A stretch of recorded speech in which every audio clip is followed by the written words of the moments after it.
I have been in this country for 40 years, and I have built exactly one thing I am truly proud of.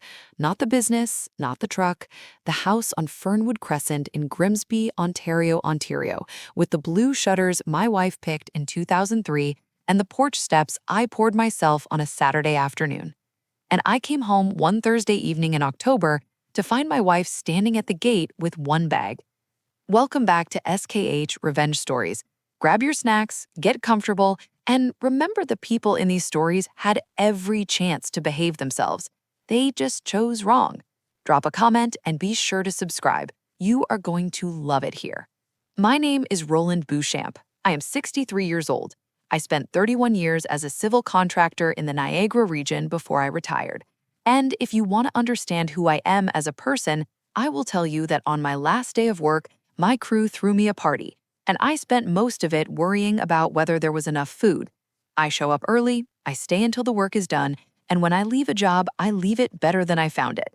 Before I tell you what I did next, tell me where you are watching this from. I would genuinely love to know. Life on Fernwood Crescent was the kind of quiet that takes 30 years to earn. My wife Sandra and I had been married for 36 years. She taught elementary school and retired the spring before I did, which meant for the first time in our adult lives, we were both just home together. No schedules, no alarms, no obligations. Sandra is the kind of woman who can silence a room with one look and 5 minutes later have that same room laughing until their eyes water. She has opinions about bird feeders that I would describe as fierce and extensive. Do not get her started on suet cakes unless you have 40 minutes and nowhere to be. We have one son. His name is Derek. He's 38 years old, lives in Hamilton with his partner Joel, and works in real estate. He's smart. He knows how things work. More importantly, he knows how to make things sound like they work a certain way when they do not. That quality served him well in his career. It's also the quality that put him on the wrong side of me. The questions started the summer before. Derek began asking about the house. Casual questions, conversational. He asked once what he thought the place would appraise at in the current market. I said I had no idea because I wasn't selling. He nodded in a way that suggested he had already made a calculation I was not aware of. At a barbecue in August, Joel mentioned it must be hard to maintain a property this size at our age. I said I poured the front steps myself, and they are straighter than most things I've ever seen come out of a contractor's yard. She smiled. She moved on. I noticed in September, Derek called 3 times in 1 week, asking what I wanted to do with the property long-term. I told him the long-term plan was to continue living in it, because that is where Sandra and I lived. He said, of course, absolutely, just asking from a planning perspective. I said the planning perspective was that we planned to stay. Then he called again Thursday. Sandra mentioned once that Derek had asked her while I was at the hardware store whether she had ever spoken to a lawyer about her name on the deed. Sandra had told him that was between her and me and offered him a cookie. She mentioned it to me the way she mentions things that concern her, lightly, with a side note so I know she's processing it. I told her the house was in my name alone and always had been. She said she would have another cookie. I said, good idea. The Thursday in October, I had been in St. Catharines helping my old foreman, Frank Dooley, move equipment on his property. Frank is 71 and refuses to hire anyone for anything because no one does it right. He's usually correct. I drove home around 6, feeling the specific satisfaction of a man who has done something useful with his hands. I turned on to Fernwood Crescent, and I saw Sandra standing at the gate. Not in the garden, not on the porch, at the gate. She had one bag beside her, a canvas tote she uses for groceries. I pulled in, got out of the truck, and looked at her face. She said, Roland, Derek was here. He and Joel, they were here for 2 hours. She told me what happened. Derek had arrived in the early afternoon with documents, not real documents as I would discover, but papers that looked official enough to frighten someone who trusted her own son. He told Sandra the house had been transferred to his name as part of a long-term estate agreement. He told her a lawyer had confirmed it. He said the kindest thing for everyone was if she took what she needed and stayed somewhere else until things were sorted. He said he didn't want to make it unpleasant. Sandra had stood in her own kitchen while her son told her to leave her home. I picked up the bag. I took her hand. I walked her inside and sat her down at the kitchen table. I got her a glass of water and a piece of lemon cake. Then I went to the hall closet and called Margaret Voss. Margaret Voss is my lawyer. She has been my lawyer for 11 years. She is 52 years old and she has a voice like a judge. She answered on the second ring. I told her what happened. I did not embellish. She was quiet for 4 seconds. Then she said, "The title of that property is in your name alone, has been since you bought it and has not changed." She said no one would have touched that document without her knowing. She said what Derek showed Sandra was not a legal transfer, and she would put her career on that. I said, "What do we do?"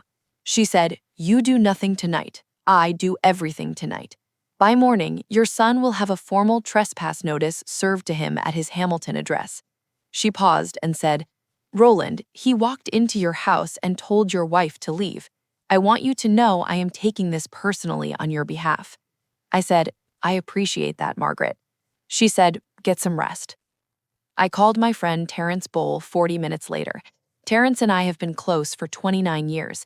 We worked together in the early 90s, and we have not gone more than 2 weeks without talking since. He answered before the second ring. I told him what happened. He was quiet for a moment. Then he said, "He told Sandra to leave the house, his own mother, with one bag." I said, "Yes." He said, "Roland." I said, "I know." He said, "You doing okay?"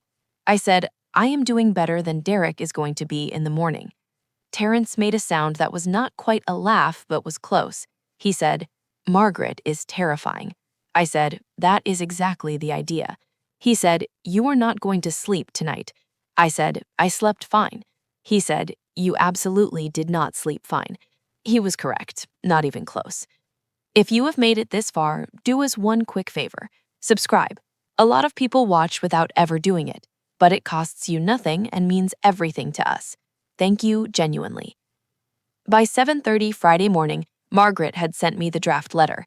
By 8:15, the trespass notice had been served. I was drinking coffee in the kitchen when the confirmation came through. Derek called at 8:42. I let it go to voicemail. He called again at 8:51. I answered.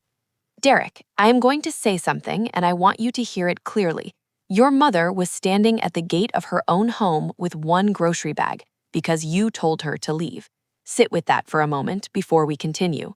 He started to talk about planning, about the future, about trying to help us think ahead.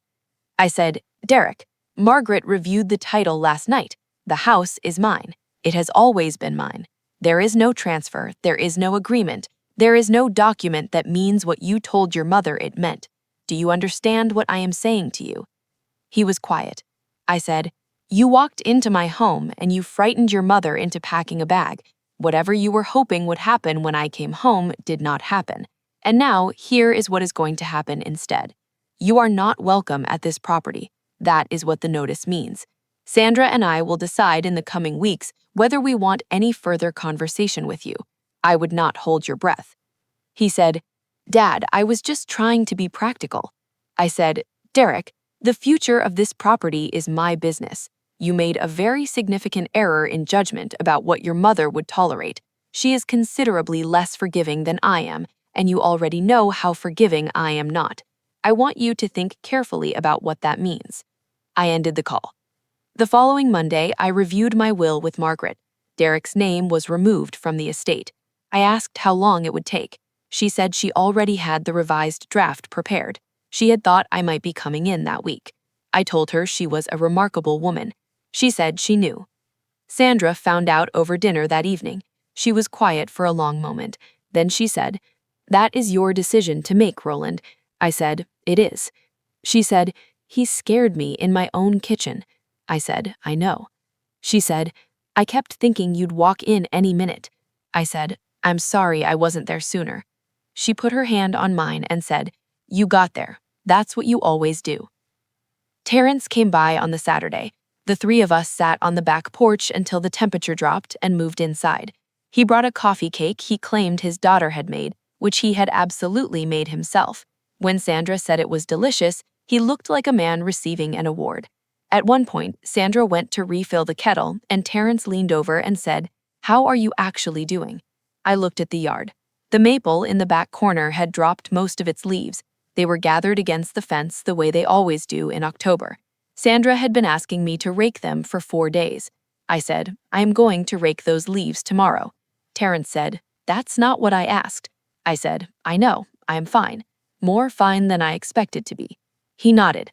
Sandra came back out and topped off all 3 cups and looked at Terrence and said, you made this cake yourself, and we all know it. He said, it was a collaborative effort. She said, that means yes. He said, it means yes. She sat down and picked up her cup. She looked entirely at home. She looked like someone who never packed a bag in her life. That's exactly how I like it.